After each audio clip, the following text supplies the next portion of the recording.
Well, it's Hump Day on the Fun Astrology Podcast, and I'm glad you're here. Thank you for stopping by. We have a big day today. We've been talking about it really enough that I think we can almost just glance over it at this point.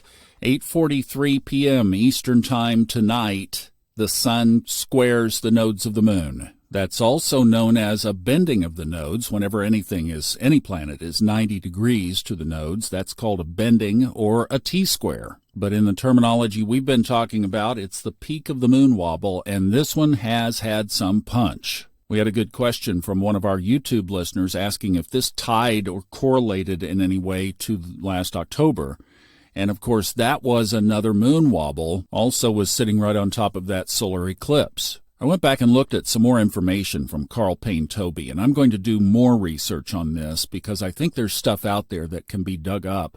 But this is all energy. I mean, everything is, but there is no object out there called a node of the moon. It's an intersection point of orbits, and the sun is simply squaring right-hand angle to that intersection point. And Carl Payne-Tobey just correlated that to events that he was observing mostly at that time during World War II. He just saw this rhythm, basically, of catastrophes happening every about 90 days. And then he observed that about every 90 days, the sun either conjoins, squares, or opposes the nodes of the moon. Of course, Mercury retrogrades also have a similar kind of rhythm, not quite exactly the same. That's why they cross over sometimes, like this last one. Sometimes they don't. But that's the idea behind this phenomenon, which peaks now tonight. The time on that, again, is 8:43 Eastern. So now, forget about the moon wobble. What about this in our charts? What about our lives? You know, this is really kind of cool if you think about it.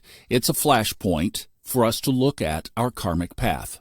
And if we take what we were just talking about and apply it to the spiritual work that we do on an ongoing basis, every 90 days we check in. So it's almost like, okay, we square up, we kind of get a game plan, then we go out and execute for 90 days, and then we come back and reevaluate. How have we done? Are we releasing south node characteristics? Are we moving more toward north node characteristics? Or did something get us stuck in the ditch? Well, if it did, thank goodness, the sky gives us a very short window of our lives.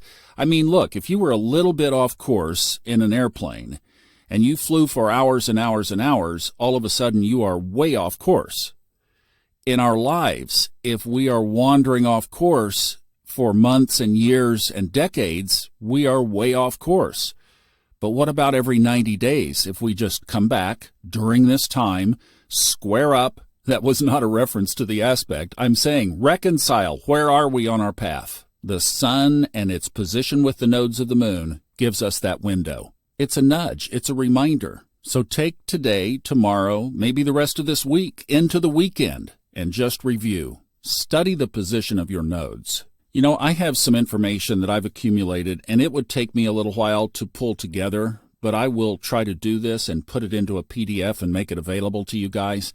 It's on every nodal aspect, and it's just some clippings that I gathered over the years that I reference sometimes when I just need to buff up on a point, but I would be happy to PDF that and put it in our shop for you guys to have if you'd like to have it. I don't have the time bandwidth to do it right now, but I will coming up, and I'll put that on the short list. So for this aspect today, that's our assignment. Look at your instruments and see, are you flying on course with your karmic path? Couple of things I just wanted to point out of some aspects that we've seen this week. So the big one, of course, was yesterday evening, the sun trining Uranus. I made a reference in yesterday's episode about financial astrology and maybe the market going up. Well, that happened on Monday, big time. So that was right on cue. The other thing that happened Monday, of course, is this second wave of the Epstein list came out. And I don't know if you've been following that story. It probably was not much of a surprise, but it was a headline grabber. But in our Facebook group,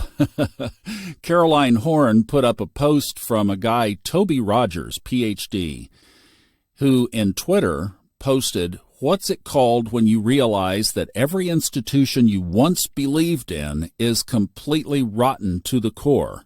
And Laura Matsu, I guess an astrologer, answered, "Pluto in Capricorn, Yeah, well, just wait.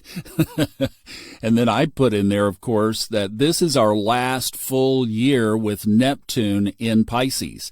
It begins its dance out starting in early 2025, fully dancing out, fully leaving Pisces for good in early 2026. And of course, one of the shadows of Neptune is lies and deceptions, but one of the positives of Neptune is the truth will come out, and intuition or understanding or divine knowledge will ultimately prevail. And that's probably what's going to be taking place.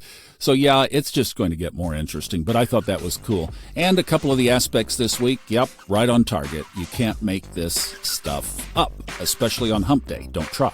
Don't try. You guys have a great day. You know that I love you, and I will see you back tomorrow.